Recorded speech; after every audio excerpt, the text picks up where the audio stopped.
حضرت عثمان بن عفان رضی اللہ تعالیٰ عنہ جب کسی قبر کے پاس کھڑے ہوتے تو اتنا روتے کہ ان کے داڑھی کے بال آنسوؤں سے بھیگ جاتے۔ تو ان سے پوچھا گیا کہ جب آپ جہنم کا، جنت کا تذکرہ کرتے ہیں تب تو آپ نہیں روتے، لیکن آپ قبر کے پاس کھڑا ہو کے اتنا روتے ہیں؟ تو انہوں نے جواب دیا کہ نبی کریم صلی اللہ علیہ وآلہ وسلم نے ارشاد فرمایا، قبر آخرت کی پہلی منزل ہے، اگر وہ اس منزل سے نجات پا گیا تو اس کے بعد کی منزلیں آسان ہوں گی، اور اگر یہاں اس نے نجات نہ پائی تو اس کے بعد کی منزلیں اس سے بھی سخت ہیں۔ اور کہنے لگے، رسول اللہ نے فرمایا، میں نے کبھی قبر سے زیادہ ہولناک کوئی چیز نہیں دیکھی۔ اب جب ایک نیک انسان کو قبر میں اتارا جاتا ہے تو قبر اس سے کہتی ہے کہ اے عبداللہ، میرے سینے کے اوپر جتنے لوگ چلتے تھے تو مجھے ان میں سب سے زیادہ پسند تھا، اور میں تیرا بہت وقت سے انتظار کر رہی تھی، اب تو مجھ میں آ گیا ہے تو اب تو میری مہمان نوازی دیکھ۔ اور پھر مردے کی نظر اس قبر میں جہاں تک جاتی ہے وہاں تک اس کی قبر اس کے لیے کشادہ ہو جاتی ہے، کھل جاتی ہے۔ لیکن دوسری طرف جب ایک گنہگار شخص قبر میں لٹایا جاتا ہے تو قبر اس سے کہتی ہے، کنت لابغض من یمشی علی ظہری الیہ، جتنے بھی لوگ میرے اوپر چلتے تھے ان میں سے سب سے زیادہ میں تیرے سے نفرت کرتی تھی۔ اے عبداللہ، اے اللہ کے بندے، میں تجھے سب سے زیادہ ناپسند کرتی تھی، اور میں تیرا بہت وقت سے انتظار کر رہی تھی، اور آج جب تو میرے اندر آ گیا ہے تو اب تو میرا غضب دیکھے گا، غصہ دیکھے گا۔ اور پھر اس کے بعد قبر اس گنہگار شخص کو اتنی زور سے جکڑے گی کہ اس کی پسلیاں ایک دوسرے کے اندر گھس جائیں گی۔ اور جب نبی کریم صلی اللہ علیہ وآلہ وسلم یہ سب کچھ بیان کر رہے تھے تو نبی کریم صلی اللہ علیہ وآلہ وسلم نے اپنے دونوں ہاتھوں کی انگلیوں کو لیا اور اس طرح آپس میں گھسا کر بتایا کہ اس طریقے سے پسلیاں آپس میں گھس جائیں گی۔ اور پھر اس کے بعد منکر اور نکیر آئیں گے۔ منکر اور نکیر جن کے بارے میں بتایا گیا ہے، ابصرہما کالبرق الخاطف، ان کی آنکھیں بجلی کی طرح چمک رہی ہوں گی، واصواتہما کالرد الکاسف، ان کی آواز گرجتی ہوئی بجلی کی طرح ہوگی، وانیابہما کالسیاسی، ان کے دانت بیل کے سینگوں کی طرح ہوں گے، ان کے بال ان کے پیروں تک پہنچ رہے ہوں گے، ان کے ایک کندھے سے ان کے دوسرے کندھے کا فاصلہ بہت زیادہ ہوگا، اتنا زیادہ کہ اگر کوئی شخص ان کے ایک کندھے سے دوسرے کندھے تک جانے کی کوشش کرے تو اس کو کئی دن لگ جائیں۔ فرمایا، قد نزیت منہم الرفع والرفع الا بالمؤمنین، کہ منکر اور نکیر کے دل میں ذرہ برابر بھی رحم نہیں ہوگا سوائے مومنوں کے لیے۔ منکر اور نکیر ہر مردے کے پاس جائیں گے، اور منکر اور نکیر دونوں کے ہاتھوں میں ایک اسٹیل کا ہتھوڑا ہوگا، اور وہ ہتھوڑا اتنا بھاری ہے کہ اگر پوری دنیا کے جن اور انسان مل کے بھی اس ہتھوڑے کو اٹھانے کی کوشش کریں تو اٹھانا تو دور کی بات، اس کو ذرہ برابر اپنی جگہ سے ہلا بھی نہ سکے۔ منکر اور نکیر جب قبر میں ایک گنہگار شخص کے پاس جائیں گے تو اس طریقے سے جائیں گے کہ اس کے جسم کی ایک ایک ہڈی ٹوٹنے لگے گی، اور ان کے غضب، غصے کو دیکھ کر اس شخص پر بے ہوشی طاری ہونے لگے گی۔ منکر اور نکیر ہر مردے سے 3 سوال پوچھیں گے، من ربو کا، تمہارا رب کون ہے؟ ما دینو کا، تمہارا دین کیا ہے؟ من نبیو کا، تمہارا نبی کون ہے؟ منکر اور نکیر کہیں گے، یا حاذا عرف مکانک، پہچانو تم کدھر ہو، ادھر ادھر دیکھو، دنیا کی زندگی ختم ہو گئی ہے اور اب تم قبر میں ہو، ہمیں بتاؤ من ربک، تمہارا رب کون ہے؟ اب ایسا بالکل بھی نہیں ہے کہ ہر کلمہ پڑھنے والا مسلمان ان 3 سوالوں کے جواب آسانی سے دے دے گا، بلکہ ان 3 سوالوں کے جواب صرف وہی مسلمان دے پائے گا جس نے اس دنیا کے اندر اللہ کی مانی، دین کی مانی، نبی کی مانی، نہ کہ اپنے نفس کی مانی، نہ کہ اپنی خواہشات کی مانی، نہ کہ اس دنیا کی مانی۔ تو اب وہ مومن لوگ جنہوں نے اس دنیا کی زندگی اللہ کے حکم کے مطابق گزاری ہوگی، دین کی مانی ہوگی، اپنے نبی کی مانی ہوگی، وہ آسانی سے اس سوال کا جواب دے دیں گے۔ لیکن کافر اور وہ کلمہ پڑھنے والے مسلمان جنہوں نے کلمہ پڑھنے کے بعد بھی اللہ کی نہیں مانی، وہ اس سوال کا جواب جانتے ہوئے بھی اس سوال کا جواب نہیں دے پائیں گے۔ وہ لوگ کہیں گے، لا ہا لا ادری، ہم نہیں جانتے، ہم نہیں جانتے۔ قرآن مجید میں اللہ تعالیٰ نے ارشاد فرمایا، جس کا مفہوم کچھ یوں ہے کہ کیا تم ان لوگوں کو نہیں دیکھتے کہ جنہوں نے اپنی خواہشات کو اپنا معبود بنا لیا؟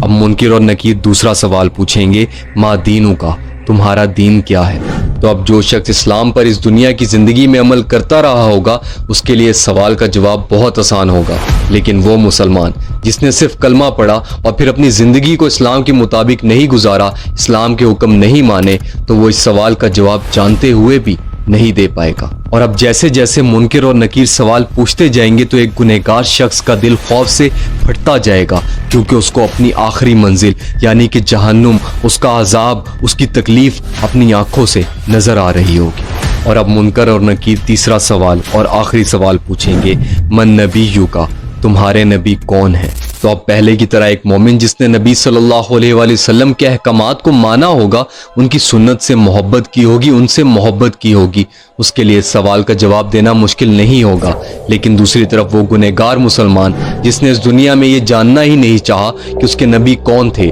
اور نہ اس نے اپنے نبی کی سنتوں سے محبت کی اور نہ ان کے احکامات کو مانا، اور وہ اپنے نبی کو فالو کرنے کے بجائے ان لوگوں کو فالو کرتا رہا، ان لوگوں کو رول ماڈل بناتا رہا جن کا دین سے کوئی لینا دینا نہیں تھا، تو اس سوال کا جواب جانتے ہوئے بھی نہیں دے پائے گا۔ اور پھر فَيَضْرِبَانِهِ ضَرْبَةً يَتَطَيَّرُ شَرَرُ فِي قَبْرِ، منکر اور نکیر اس ہتھوڑے سے جو ان کے ہاتھ میں ہوگا اتنے زور سے ماریں گے کہ پوری قبر میں چنگاریاں پھیل جائیں گی۔ اور اب اس شخص سے منکر اور نکیر کہیں گے کہ اوپر دیکھو، اور جب وہ اوپر دیکھے گا تو جنت کے دروازے اس کے سامنے کھل جائیں گے، اور وہ جنت کو دیکھے گا، جنت کی نعمتوں کو دیکھے گا، اور پھر اس سے کہا جائے گا، یا عدو اللہ، اے اللہ کے دشمن، اگر ھذا منزلک لو اطاعت اللہ، یہ تیری منزل ہوتی، تیرا مقام ہوتا اگر تو دنیا میں اللہ کی مان کر چلتا۔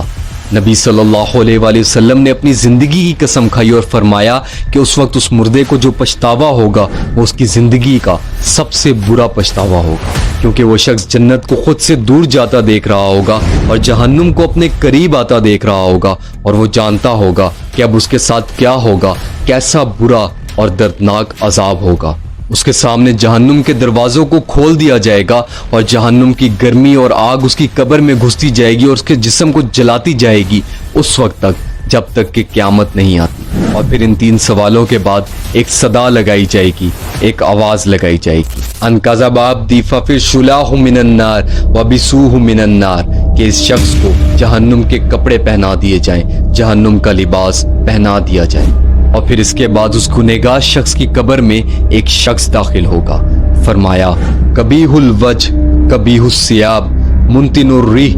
وہ شخص بہت ہی خوفناک شکل کا ہوگا، اس کا لباس بہت گندا ہوگا اور اس میں سے بہت سخت گندی بدبو آ رہی ہوگی۔ وہ شخص کہے گا، ابشر بالذی یسوءک، مبارک ہو، مبارک ہو۔ تو وہ گنہگار انسان اس سے پوچھے گا کہ آخر کس چیز کی مبارک، مجھے تو یہاں قبر میں عذاب مل رہا ہے۔ تو وہ خوفناک شکل والا آدمی بولے گا، اس مقام کی مبارک، اس تکلیف کی، اس عذاب کی جو تو نے اپنے ہاتھوں سے اپنے لیے چنا ہے۔ اب وہ گنہگار شخص اس خوفناک شکل والے آدمی سے پوچھے گا، فوجھک الوجہ الذی یجیء بالشر، کہ تم آخر کون ہو، تمہارا چہرہ میرے لیے بری خبر لایا ہے، تم کون ہو؟ تو وہ شخص جاتے جاتے پیچھے پلٹ کر دیکھے گا اور کہے گا، انا اعمالک الخبیث، میں تمہارے وہ برے اعمال ہوں جو تم دنیا میں کرتے آئے ہو۔ اللہ نے مجھے جسم عطا کر دیا ہے تاکہ تم دیکھ سکو کہ تمہارے وہ اعمال جن کو کرنے میں تمہیں بہت لذت آتی تھی، بہت مزہ آتا تھا، کتنے بھیانک، بدبودار اور خوفناک تھے۔ اور اب جب وہ گنہگار شخص اس خوفناک شکل والے آدمی کو دیکھے گا، اس گندے لباس کو دیکھے گا، اس گندی بدبو کو سونگھے گا، تو وہ سمجھ جائے گا کہ اب اس کا ٹھکانہ صرف اور صرف جہنم ہے۔ اور پھر وہ چلائے گا، روئے گا کہ اے اللہ، حساب کا دن کبھی نہ آئے، قیامت کبھی نہ آئے، کیونکہ وہ جانتا ہوگا کہ وہاں اس دن اسے جہنم کی گہرائیوں میں پھینک دیا جائے گا، اور جو عذاب اسے قبر میں مل رہا ہے، جہنم کا عذاب، اس سے لاکھوں کروڑوں گنا تکلیف دینے والا، اذیت دینے والا ہے۔ اور پھر اس گنہگار شخص کو قبر میں اندھا اور بہرا عذاب ہوگا۔ اندھا اور بہرا عذاب مطلب کہ جو فرشتے اسے ہتھوڑوں سے مار رہے ہوں گے وہ نہ تو اس کی تکلیف کو دیکھیں گے اور نہ ہی اس کی چیخوں کو سنیں گے، اور صرف اسے مارتے جائیں گے، عذاب سزا دیتے جائیں گے قیامت تک۔ کہا جاتا ہے کہ جس ہتھوڑے سے اس شخص کو عذاب دیا جا رہا ہوگا، مارا جا رہا ہوگا، وہ ہتھوڑا اگر کسی بڑے پہاڑ پر مارا جائے تو وہ پہاڑ ریزہ ریزہ ہو جائے، اور اس شخص کی چیخیں جن و انس کے علاوہ اس دنیا کی تمام مخلوقات سن رہی ہوں گی۔ فرمایا کہ 99 اژدہا ایک گنہگار شخص پر چھوڑ دیے جائیں گے جو مسلسل اسے ڈستے رہیں گے۔ ان سانپوں کا زہر اتنا سخت ہے کہ اگر وہ زمین کو ایک دفعہ بھی کاٹ لیں تو قیامت تک زمین پر کوئی پھل، کوئی پودا نہ نکلے۔